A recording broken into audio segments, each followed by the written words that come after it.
We're rooting for the Dolphins. Our mighty, mighty Dolphins. We're rooting for the Dolphins. Our mighty, mighty Dolphins. Hello, hello, hello, Miami Dolphin fans, and welcome to the Same Old Dolphins Show, sponsored by BetUS, part of the DolphinsTalk.com podcast network. I'm Josh Katzker. With me today and every day is my brother from the exact same mother, Aaron the Brain. Aaron, say hello to the people. Hello to the people. How you doing over there, Brain? The Dolphins got another dub. They got another dub. They made us sweat, but at the end of the day, a win is a win. 6-3. A dub is a dub. 6-3. Back to 3 games over 500. Back to where we started. Yeah. Hey, it's an exciting time to be a Miami Dolphin fan. These games are fun to watch. This offense is fun to watch. It's been a long time since the Dolphins offense has been fun to watch, but it is absolutely fun to watch right now. And so that's certainly a good thing. And it certainly is a good thing that they can score a lot of points, because right now they're going to need to if they're going to keep winning games. But we'll get into all of that in just a minute.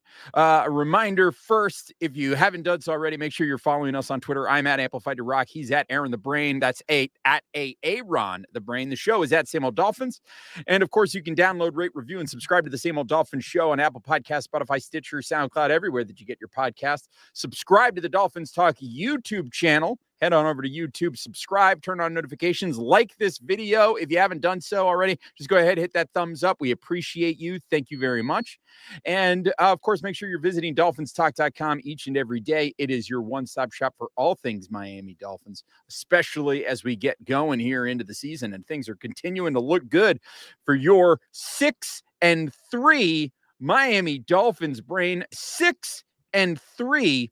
And listen, I think you come out of this game with a lot to talk about. There's a whole lot to talk about, but I think the headline has to be, at this point, Brain, this offense is still clicking. It's firing on all cylinders, and I think it's safe to say that right now, Tua Tagovailoa is playing some of the best quarterback in the entire National Football League. I mean, right now, he's got to be, and I'm not even going to hesitate. I've hesitated now, but mainly it was because I was looking for the right words. But the fact of the matter is, Brain, Tua Tagovailoa is a top 5 quarterback in the National Football League right now. Yeah, and that's fair right now. It's obviously this season, it's a sample size, but look, he's playing really well.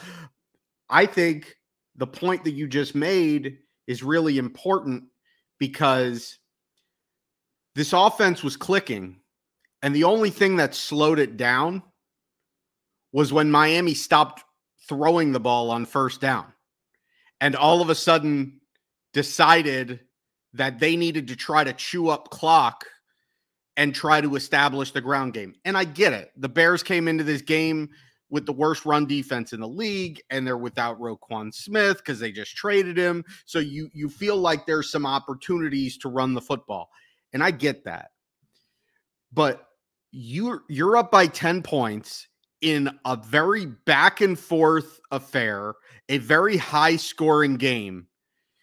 And you have an opportunity to make this a 3-score game and really put a vice grip on it. And I love a clock-chewing 8-minute, 15-play drive that ends in a touchdown to demoralize the opponent as much as anybody. But the Dolphins have not shown that they can do that. So Miami let Chicago hang around in this game. Brain. We can get to that.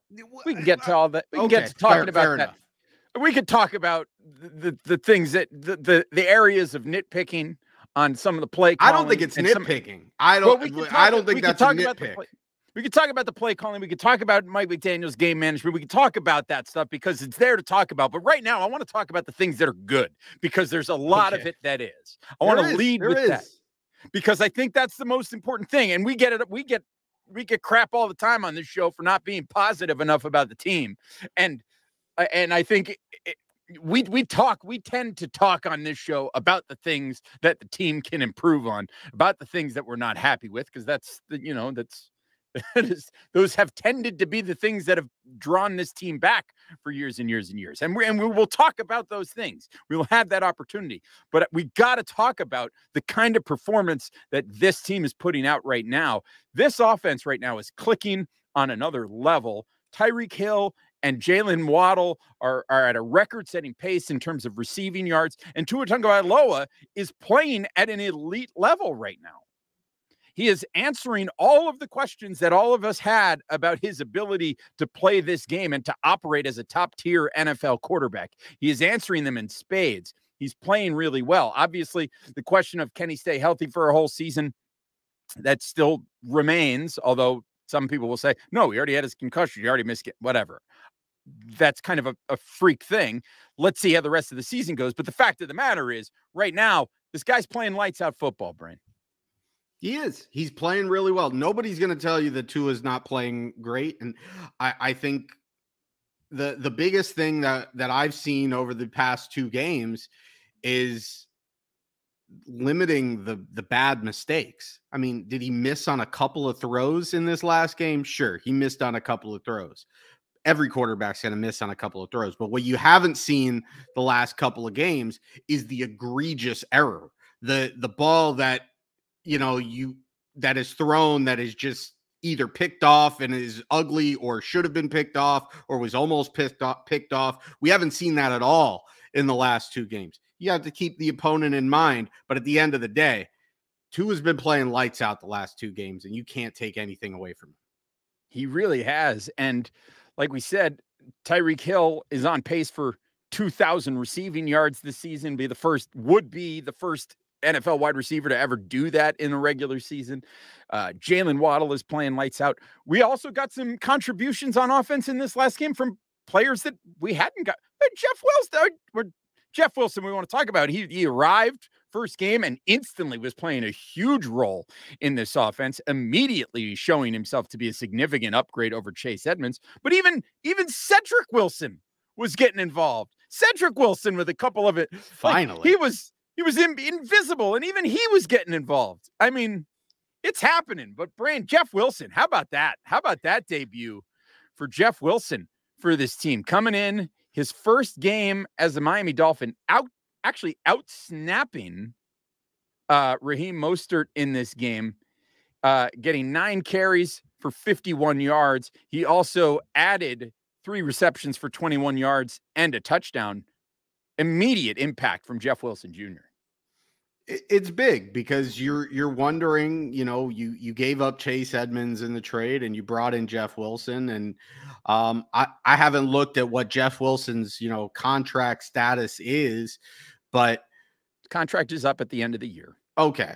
So you would hope that, I mean, look, 1 game sample, you can't really read too much into it, but obviously you've got right now, every running back on this roster is, a free agent at the end of this year.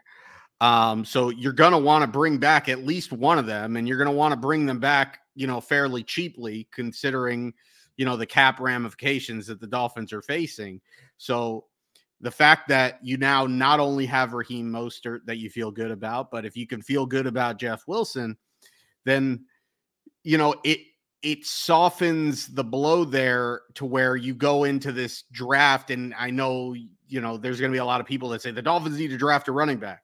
And sure, they'll probably draft a running back. But if you got a couple of options that you can keep relatively cheaply, then you don't need to necessarily use a high pick on a running back. It becomes more of a luxury. So it's good that they've got that depth there now. But again, small sample size. We got to see how this thing plays out when the weather gets cold and you actually have to run the ball, because we'll get into this in a little bit. But when the Dolphins really tried to establish the run in the 4th quarter of this game, they failed at it pretty miserably, to the point where they almost let the Bears come back and win this game. Yeah, and we will talk about that for sure. But again, a great impactful addition to the team, having Jeff Wilson. And, you know, it makes me feel good when I said last week that Jeff Wilson Jr. instant upgrade over Chase Edmonds. You were kind of like, I don't know. No, let's be clear. What you said is what we know is that Jeff Wilson is going to be an instant upgrade over Chase Edmonds. You didn't know it. I knew it. You didn't know it. Well, unless you have a time machine, you did not know it. You may have guessed, you bet on it, and congratulations. You were right, but I don't think you knew it. I got the wisdom, baby. I got the wisdom. Yeah, Jeff Wilson Jr. We like it.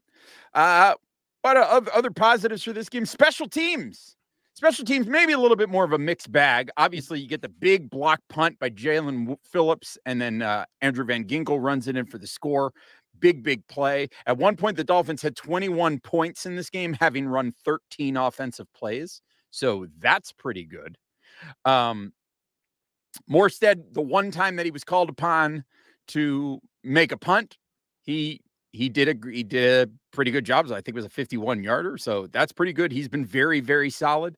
And then, Brain, any other positives from this game before we get into the things that are not so positive? Offensive line. How Robert Jones and Brandon Shell.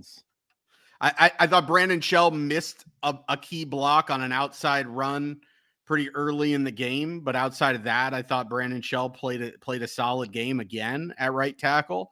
But Robert Jones getting the start in place of an injured Liam Eichenberg, and you saw the Dolphins running for success on that left side of the line. This might be Robert Jones's job going forward. Yeah, it may very well be. He certainly looked, I mean, we know Eichenberg's going to be out for a little while with this injury, although they said it wasn't quite as serious as they thought at first glance, but certainly Robert Jones performed very well, and you're going to be happy to see him continue to do that if he can, and if we can continue that kind of success. And the recipe is good looking at the next couple of games that the Dolphins have, with the baked in bye in the middle of that too. So, possibility that this Dolphins run game really could get going. And it'll be interesting as we move forward to see how they continue to use that combination of Mostert and Wilson behind this offensive line, because I was kind of surprised, frankly, that Jeff Wilson outsnapped Mostert in this game. But, hey, you ride the hot hand, and Jeff Wilson was, in fact, the hot hand in this game behind that good offensive line that is really, really playing pretty well. I think is a pretty pleasant surprise. We don't need them to play lights out, be dominant offensive line, but if they can do what they're doing right now and keep doing that, I think Tua only was hit.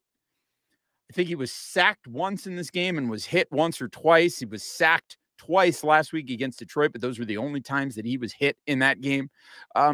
It's an offensive line that has come a long, long way. I don't know that I'm ready to say that it's a strength of the team yet, but it certainly has made a big improvement over what it was previously. So that is really good. From there, though, there was a lot of stuff that I think the Dolphins still need to clean up, and there's quite a bit of that, and we're going to talk about that in just a moment. But first, I got to tell you that it is, in fact, Fresh Ball Fall. That's right. Welcome to Fresh Ball Fall. It is the season of pumpkin spice and making sure your crotch looks nice. That means sipping cider in a fall breeze and using Manscaped products from your balls to trim your balls with ease. And that's right. Today's show is brought to you by Manscaped, a company here to make sure that your foliage isn't the only thing shedding its excess leaves. Heck, even Mother Nature knows it's time to lose the excess clutter for fall. Join the 6 million men worldwide who trust Manscaped by going to manscaped.com for 20% off and free shipping with the promo code Dolphins Talk. Whether you're brand new or already with us at Manscaped, you could use the crown jewel of care for your family jewels, the Platinum Package 4.0. With this glorious package, you can align your entire hygiene routine all in one swoop. Inside the 10-part Platinum Package is everything you know and love about the Performance Package, plus some shower goodies included to elevate your grooming game to platinum. So it's all kinds of good stuff. It's the razors, it's the clippers, it's the ball deodorant, the ball toner, the shampoo, the body wash, the lip gloss, all kinds of great stuff that not all of that is in the performance package, but that's all of the other great stuff that's available over at manscaped.com. So what you need to do is head on over to manscaped.com, use the promo code Dolphins Talk, and you're going to get 20% off and free shipping. So get the platinum package this fall. These products are guaranteed to be hits for your dangly bits. Once again, go to manscaped.com, get 20% off and free shipping with the promo code Dolphins Talk. That's 20% off with free shipping at manscaped.com when you use the promo code Dolphins Talk. Manscaped, clear out the leaves. It's your tree trunk's time to shine. Now, we got to talk about the stuff that's not so great to talk about. And I think first and foremost, I want to. The easy place is to talk about the defense, but the first thing I want to talk about is Jason Sanders, because we got problems here. Folks, but Jason Sanders missed a 29-yard field goal. Okay, it's one thing to be missing 50-yarders. All right, that's one thing. But, man, 29-yard field goal. And McDaniel today in his press conference talking about, well, there was a gust of wind right at the snap.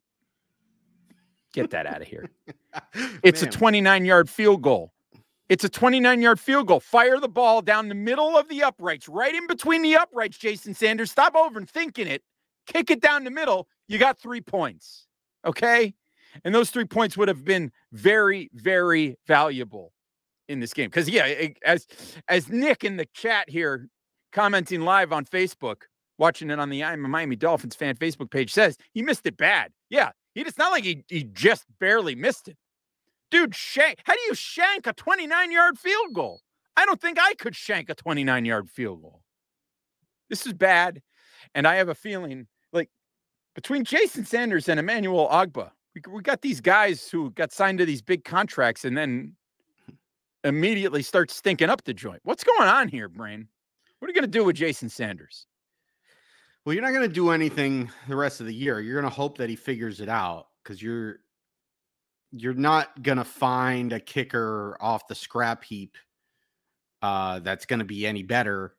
And Jason Sanders certainly has the track record of being reliable. The problem is that 2020 looks like a really long time ago. You know, last year you looked at it and you said, well, this is an off year and he'll bounce back. And he looked really good in the preseason, but then he's missing the kicks that are over 50 yards, which are, you know, a big reason why you're paying him. But then you're like, well, he's been money inside of 50 yards, but then he misses a 29-yarder. And now you're questioning, you get into these situations where you can take points and you're going for it instead of taking the points, because those points don't seem like sure points. And sure, some of it is analytics and some of it is being aggressive, but regardless, it was a position on this team that you felt really good about. And you felt like, hey, when we get into field goal range, at the very least, we've got points. And now you don't feel like it. It's kind of an adventure. You're not going to do anything with it this year unless he gets so bad that he's just missing left and right. And kicking can be like that, because it can be very mental, and you hope that it doesn't get there. At this point, you just got to hope that he gets it right, because you're going to come down the stretch against some good football teams, and you're going to have some games that are decided by one score, and you're not going to be playing the Bears and the Lions and the Steelers, and you're going to need every last point. And you're going to need Jason Sanders to make some big kicks. So hopefully he gets it right. If he doesn't, I mean, he's out of here after this year. He might be out of here after this year regardless, just because of the cap number. Yeah, that's what I think. I think it's very likely, just based on his contract, that he may be out of here after this year. But he's got the yips, and he's got them bad. We just got to hope that he can find a way to recover, because his performance has been questionable. Another performance that has been questionable has been the defense overall. Giving up 32 points to the Chicago Bears, though. Here's the thing. I think there is a certain amount of this game that can be contributed to the fact that Justin Fields is just a special player, right? I mean, He ran 15 times for 178 yards, set a record, most yards rushing by a quarterback at a regular season NFL game. I mean, he was just ridiculous in this game. But outside of that, the Bears only ran the ball 25 times for 74 yards. Outside of Justin Fields going nuts, the Dolphins did all right, slowing him down. I mean, and then when he was passing the ball, he threw 17 to 28 for 123 yards, 3 touchdowns. But those are not like ridiculous passing numbers. But again, he didn't need to do that because he was running all over the place. So my question, Brain, and this was posed to me by our good friend from Go Time Dolphins, Kadeem Simmons, which shout out Go Time Dolphins. If you're not listening to that podcast, you need to be. And he said he was wondering why the Dolphins seem to always struggle against athletic running quarterbacks like Justin Fields. Like, is it that they weren't prepared? What, did they not game plan correctly? Do they just not have the athletes to match up with Justin Fields? Because one of the things that we saw the Dolphins try to do was have Channing Tindall in there in the game. He played 5 snaps on defense, and he was in there serving as a spy on Justin Fields. But there were a couple times where he was getting beat. He was out of position. He was caught wrong-footed. So why is it that the Dolphins struggle against athletic quarterbacks in general, Brain? And then we can sort of talk about sort of the larger defensive problems that the Dolphins are dealing with right now. Well, first off, just about every offense struggles against athletic running quarterbacks because it's math, because it's a guy that you're not accounting for running the football that's running the football. So every defense struggles against an athletic quarterback that can run the football. It's the Dolphins. This is not like a Dolphin specific problem. But there are things that you can do so that he doesn't get 178 yards. That's a completely different animal. And the problem in this game was twofold. One, the Dolphins need to do a better job in their contain pass rush. And it did not look, to my eye, that the Dolphins really game planned for this. They kind of treated Justin Fields, as far as the way that they were coming after him, like any other quarterback. There didn't seem to be an emphasis on setting the edge and containing him and keeping him in the pocket. But they did try to employ a spy in Channing Tindall. The problem there is that Channing Tindall found himself getting out of position over and over and over again, and then missing tackles. So you tip your cap to a certain extent that Justin Fields is an elite athlete playing quarterback. And he's gonna do things like that to just about every team, but you got to be better. And generally that comes on, the defensive line being more disciplined in the way that they get after, the way that they get upfield, in not allowing him to have big lanes and keeping contain on the outside. And then it also comes down to the linebackers making tackles. Both of those things were struggles for Miami. I also think Miami, and this is going to be something that I think unfortunately, we may see the rest of the year, is that I think the Dolphins miss Brandon Jones a lot. He's their best tackler. And he's not a linebacker, but for the way the Dolphins play defense with their big nickel and having 3 safeties out there, and he's your box safety, he essentially acts as a linebacker. And he is the Dolphins' best linebacker. He's a safety, but he's the Dolphins' best linebacker. So he's missed right now. And it's a huge miss right now on this Dolphins defense. And we'll see how they cope going forward. I thought they'd be able to weather the storm a little bit better. And, I thought we'd see a little bit more of Duke Riley. I was happy that we saw Channing Tindall get out there. But if Channing Tindall's going to get out there, he's going to have to play a lot better. Otherwise, there's no reason not to play Duke Riley, because Duke Riley's played his ass off this year. Yeah, he got himself a sack in this game, one of 2 sacks that the Dolphins managed in this game. So that's certainly a good thing. Yeah, he's doing well. So we know that maintaining athletic quarterbacks that can run the ball like Justin Fields does is something that not just the Dolphins struggle with, but a lot of teams struggle with. But the Dolphins are also sort of struggling on defense in general. And I think the loss of Brandon Jones is one of the things. Obviously, the absence of Byron Jones, who we still don't have any new news on, is something that the Dolphins are feeling very much. But again, the Dolphins struggled, giving up 32 points to the Chicago Bears. Now, there is an argument out there that, well, maybe the Bears are actually just a very good, are not as bad of a team as you think they are. They scored 29 points last week versus Dallas. They scored 33 points versus New England once they figured out how to do things with Justin Fields. So maybe some things are getting figured out. But, I mean, the Dolphins are one of the worst teams in the league when it comes to opponent points allowed. I think they're towards the bottom of the league, giving up something like 24 plus points per game. And that's a problem. And that speaks to a lot of the other issues that the Dolphins have. Now, points allowed isn't necessarily the most damning indictment of a defense, but the Dolphins are allowing a lot of quarterbacks to just kind of chip their way down the field against the Dolphins. And it is, I don't know. It's just something that I'm concerned about, because I've got a lot of serious late 1980s Miami Dolphins vibes from this team right now, where you've got this explosive offense that can score points with everybody, but also has a defense that is just struggling to slow teams down. There's not a single defensive metric right now that the Dolphins are good at.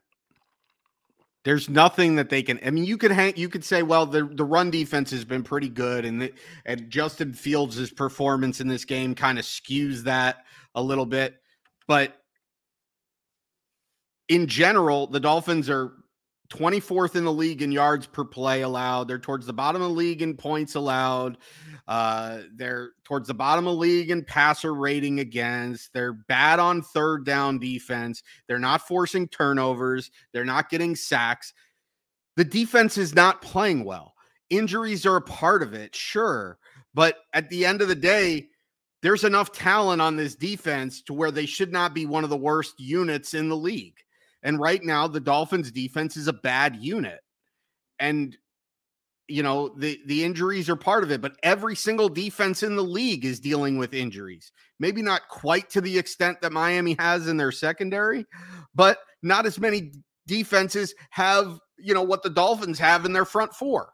5-6 guys that can rotate in on their front four between. Hell, you can even throw 7-8 guys when you consider, Melvin Ingram in there. Like, if you're considering your edge rusher and then your interior defenders, the Dolphins have an embarrassment of talent there up front, and they're still struggling. They're still not getting to the quarterback. They're still not getting tackles for losses. They're still not getting out the field on third down, and they're just generally a bad defense right now.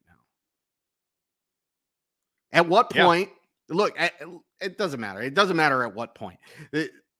Josh Boyer's not getting fired, but we're 9 games into the season now. At what point do you look at this and you say, the defense has taken a clear step back because Brian Flores is not here? And I'm not saying that Brian Flores is a great coach and should still be here, because Mike McDaniel has done a great job, and obviously the offense is doing great. But this is one of those things. Brian Flores was not all bad. One thing that he was a really, really good defensive coach.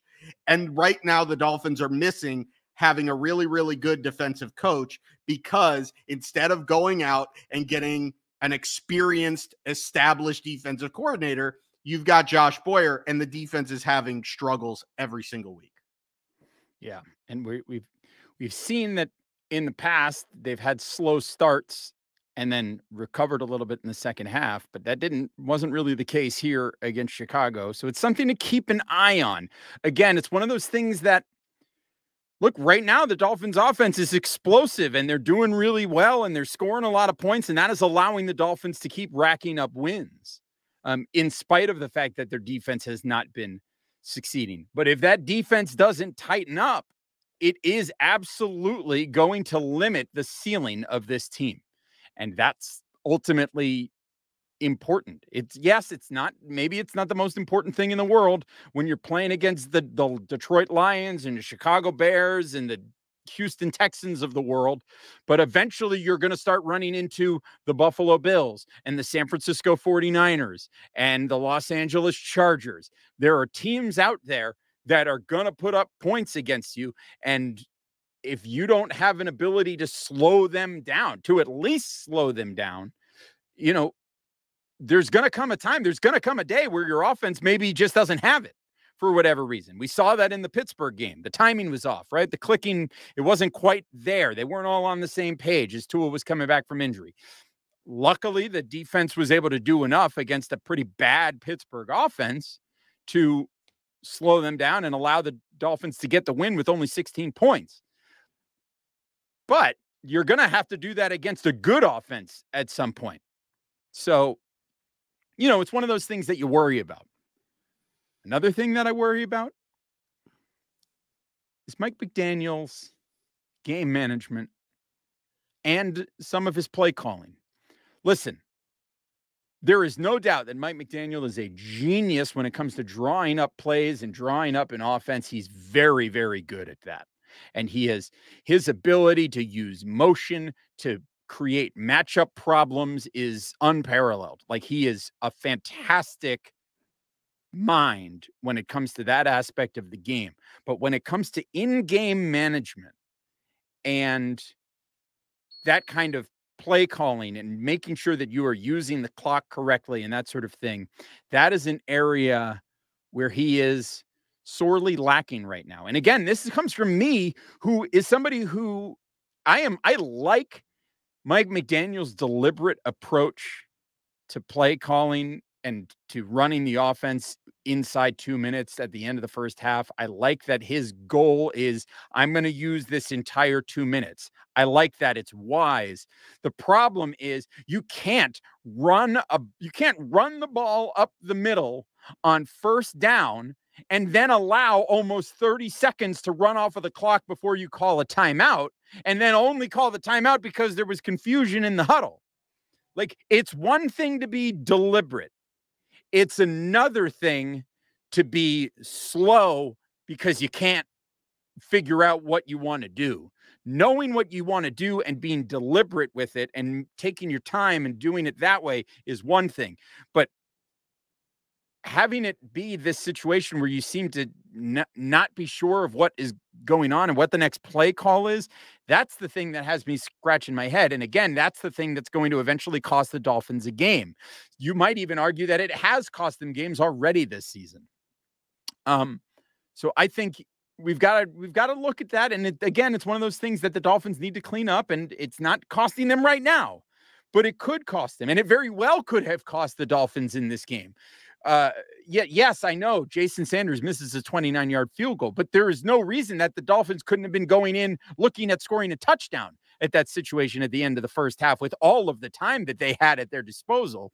But then, things kind of went off the rails. So that sort of game management and the play calling, these are things that are problematic that I would like to see get cleaned up. And I don't know how much of it you want to give to the fact that, well, he's a rookie head coach and he's still learning and blah, blah, blah, and this, that, and the other thing. This guy's a brilliant football mind. And so maybe it's that, but, get somebody there to help you with these decisions, because this is the kind of stuff that can cost you football games. Brain, I know you're going to talk about this in a second, but the Dolphins got the ball back with an opportunity to just run the clock out against the Bears and had one of their worst possessions of the entire game. Yes, I know it falls short because Tua short hops a pass to Durham Smythe that would have resulted in a first down that would have ended the game.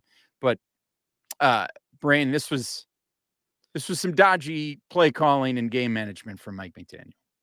And before I get into this, because I did a little bit of work on this. I did some homework. I should say it was the Jaylen Waddle pass at the end of the game, that wasn't the Durham Smythe. The Durham Smythe pass. Well, was like I earlier, said, Tua missed a still. couple of throws down the stretch that are huge. But before we even get into that, this whole notion that, well, McDaniel should get a pass because he's a rookie head coach. No, like, yeah, okay, you're a rookie head coach. That's fine. I'm not saying he should get fired. But at the end of the day, what are we trying to do here? We're not trying to be a mediocre team. We just traded multiple picks and emptied a whole bunch of money into Bradley Chubb because we're close and we're going for it. So if you're going for it, then every little thing matters. This comes down to raising your expectations. And when the Dolphins made that move for Bradley Chubb, they raised their expectations. It's not okay for the Dolphins to be okay with poor clock management, right now, because that's the kind of thing that's going to cost you a game in December. That's going to cost you potentially having a home game in the playoffs. It's the kind of thing that could cost you a playoff game. And the goal here is not to make the playoffs anymore. The goal is to win in the playoffs and to get further and to contend for a championship. So, yeah, are we going to nitpick Mike McDaniel a little bit? And are we going to hope, that this is something that gets cleaned up 3 or 4 years down the line? Sure. But the Dolphins need him to clean this up right now because this team is trying to win right now. So we're going to call it out. The clock management has been a problem all year long. This is not the first time it's been a problem. It has been called out consistently. It is an issue. Now, the play calling. The Dolphins' passing game was not getting stopped in this game.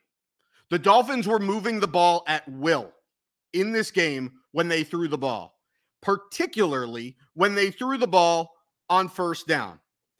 In this game, the Dolphins had 26 first down opportunities. 25 first down opportunities.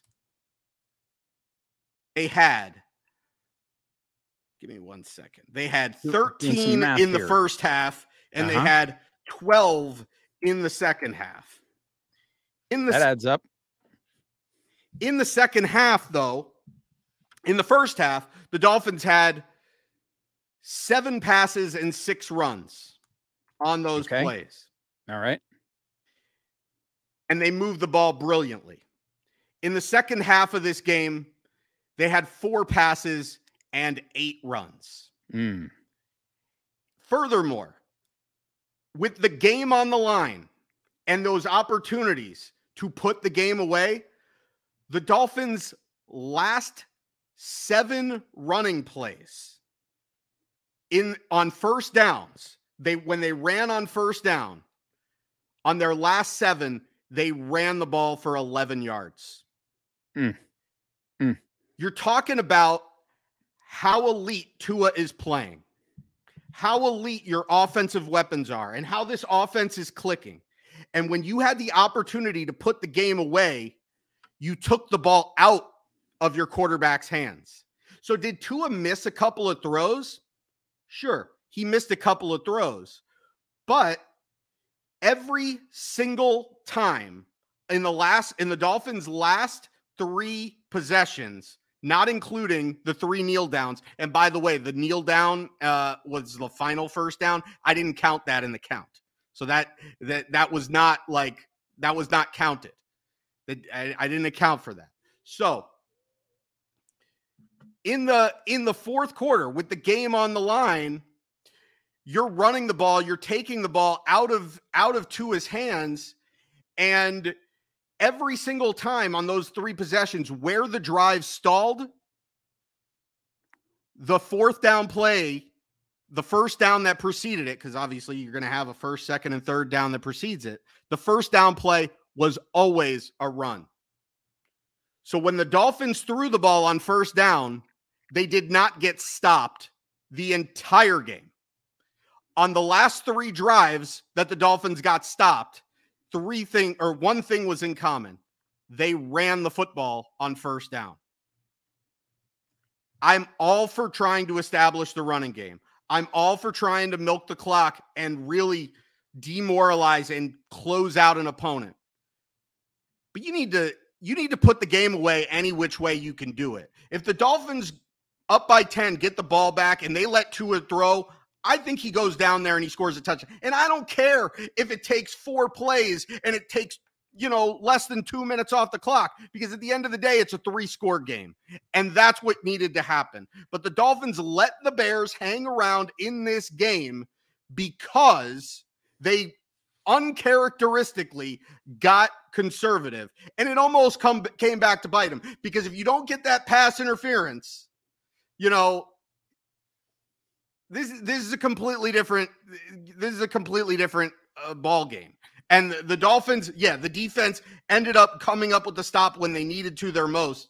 But this should not have been a close game. The Dolphins did this. It already cost them a game against Minnesota, where they let a team that they dominated hang around in the game, and then before you knew it, we were behind. They almost blew the Pittsburgh game because they let an inferior opponent hang around. The Detroit game, they had to kind of come back in the Detroit game. But this was another situation where the Dolphins had a team on the ropes and couldn't put them away. At some point, the Dolphins are going to blow another game because they're letting a team hang around.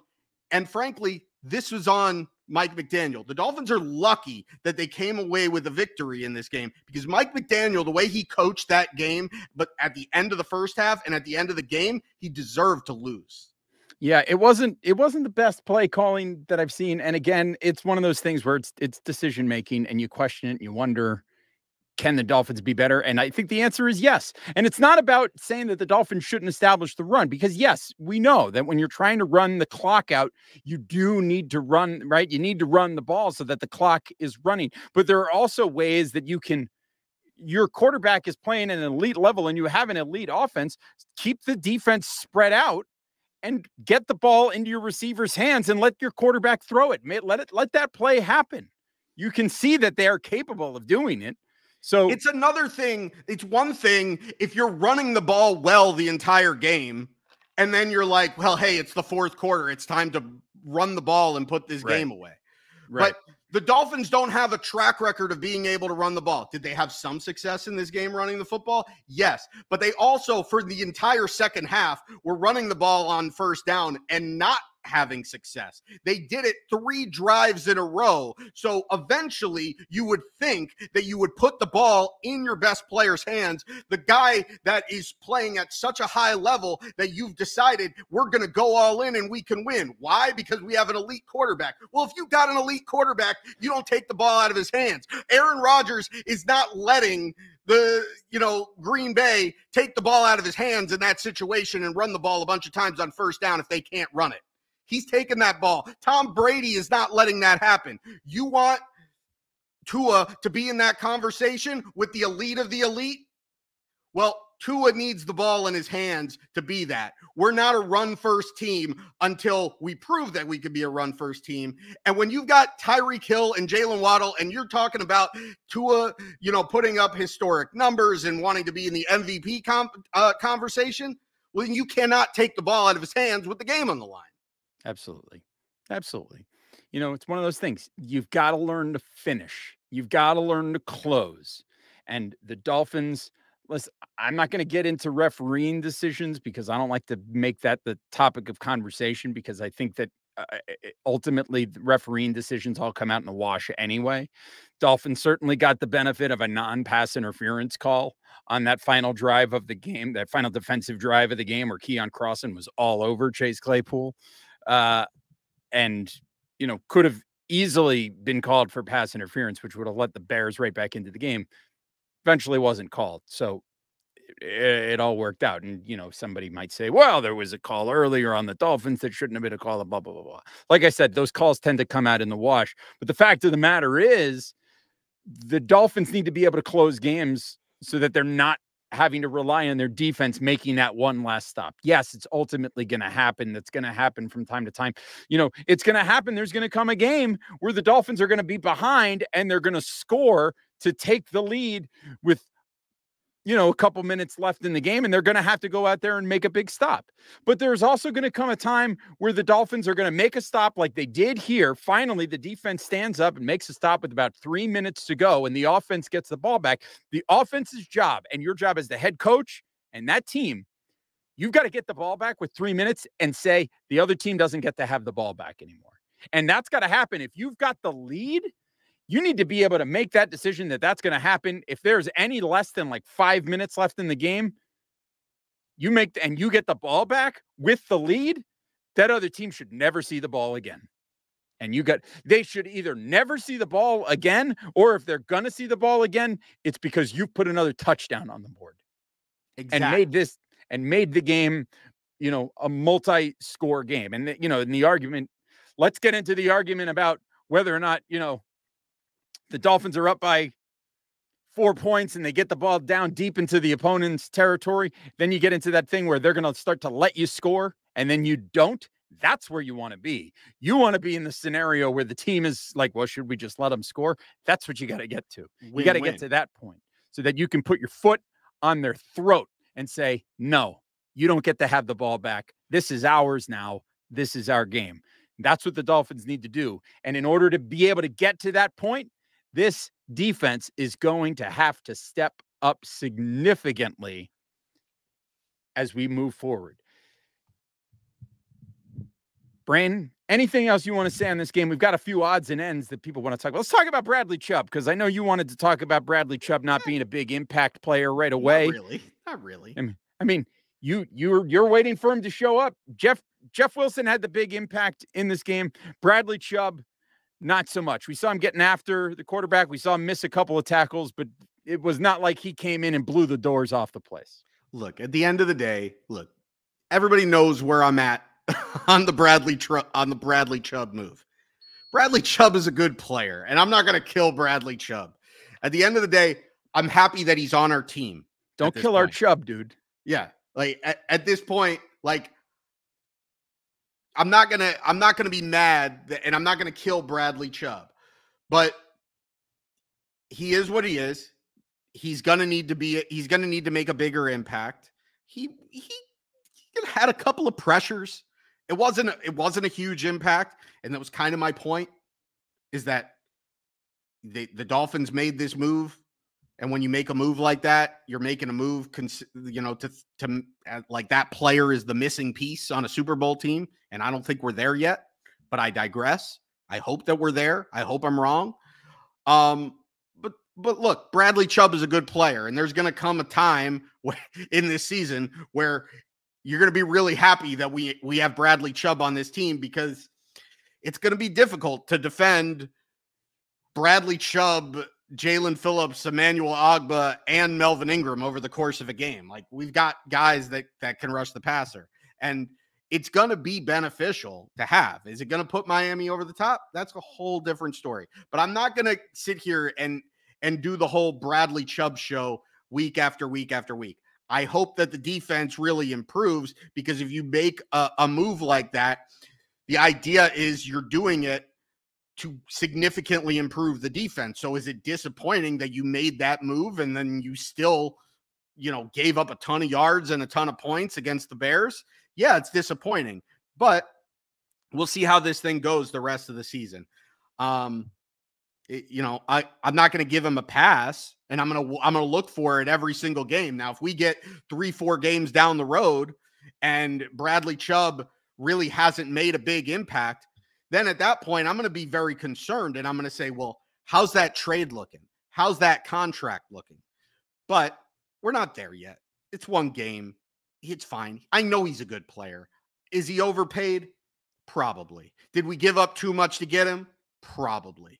But if he helps us win and we end up where we want to go, then great. We'll talk about that when we get to the end of the season to discern whether or not that move paid off, whether it didn't pay off, whether it's a good move for the future.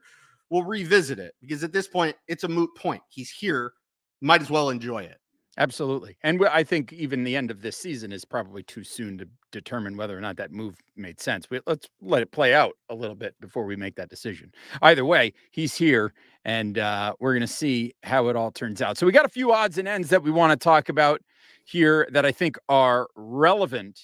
But first, I've got to read something else here, Brain, because did you know the holidays are almost here? And there's plenty of t-shirt cheer thanks to our sponsor, True Classic Tees. Fellas, we got the perfect gift for your wish list. True Classic Tees are a gift for you, for her, and a great present for any guy in your life. True Classic is on a mission to maximize men's confidence by making them look good. Trust me when I say that this is a gift that the ladies will appreciate too. I can vouch for that. I wear True Classic tees. I wear True Classic shirts, and my wife is all about it. Serious. True Classic has already helped over 2 million men look great in their tees, also me. And now you can save big while you do so. Get 25% off True Classic with our exclusive link at trueclassic.com/Dolphins Talk. And the discount doesn't stop there. You'll save even more during their site-wide sale. Support our show and check them out at trueclassic.com/Dolphins Talk. If you're rocking a Santa bod, True Classics might be the Christmas miracle you've been waiting for.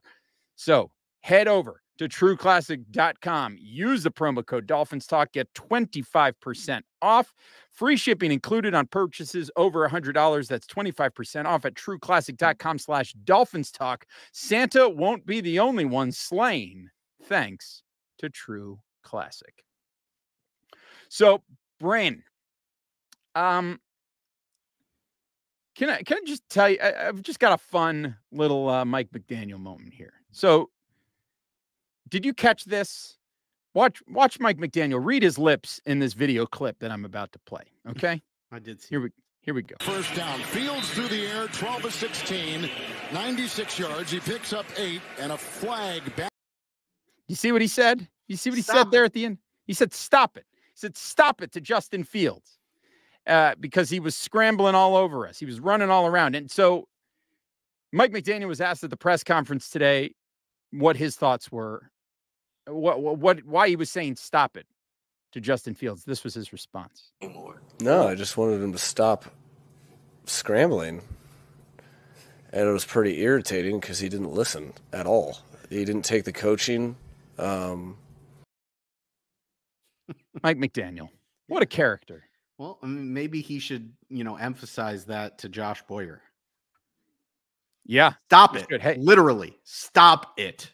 Yeah, stop it. Make sure that stops, right? Make sure that stops. That's one thing. But the other thing out there is this is not a Buffalo Bills podcast, but Josh Allen suffered a little elbow injury in this game against the Jets. Now, the initial report that we heard today was that it was a minor thing and it might be, an inconvenience, but that at the end of the day, it was not going to keep him out. He wasn't going to miss any time. But now there are some rumors starting to buzz around that this was an injury similar to one that Allen had when he was in college that sidelined him for up to a month.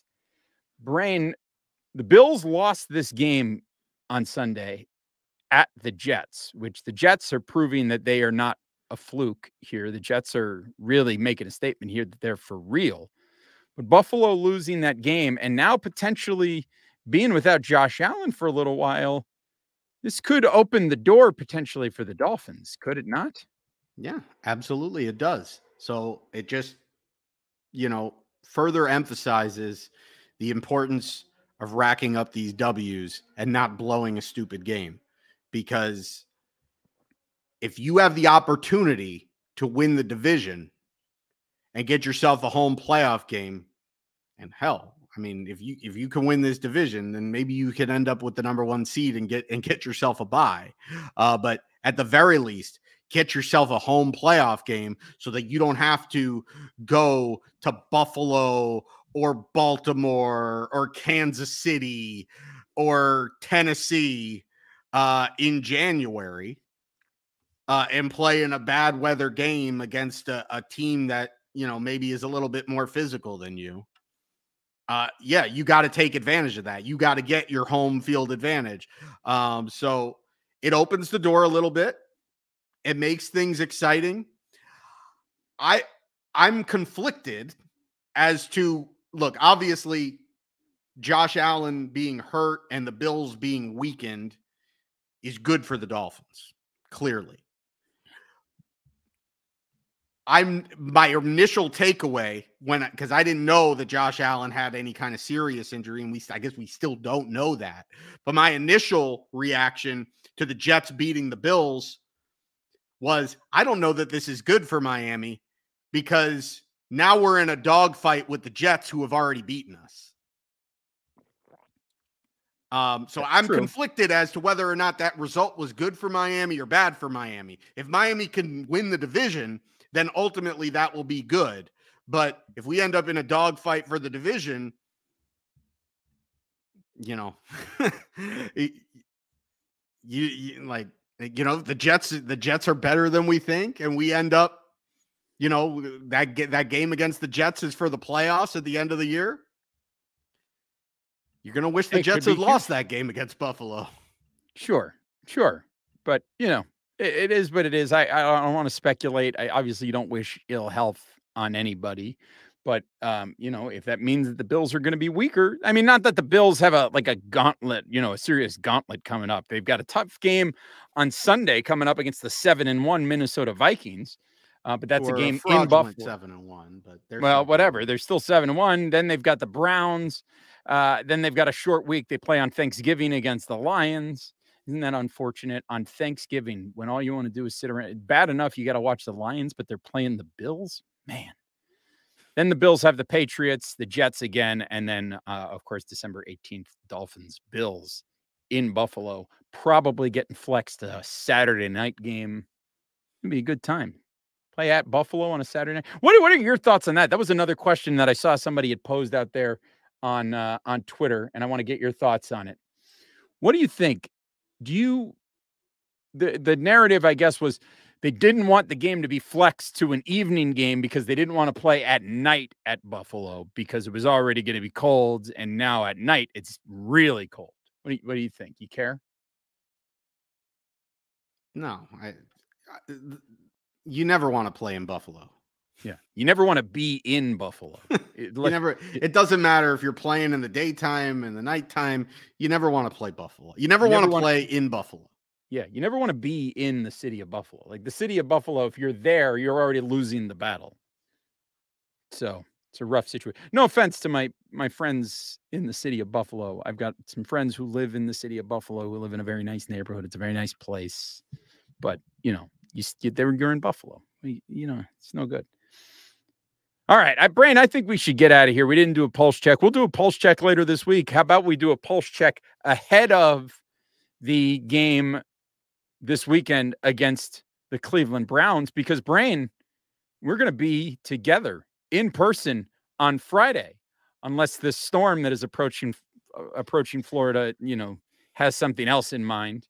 But if all goes according to plan, we're going to be together in person next Friday to do an episode of the Same Old Dolphins Show.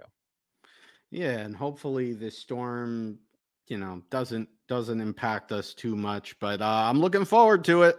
Another show with us in the same room. It's a different energy. It's always fun. And then, hanging out all weekend. Yeah, and we'll actually get to watch the game together this time, which we did. We have not watched a game together since the Atlanta game last season, which that was no good. It was a fun game to watch, but it didn't have a good result. It was a ridiculous, bad ending. Bad ending.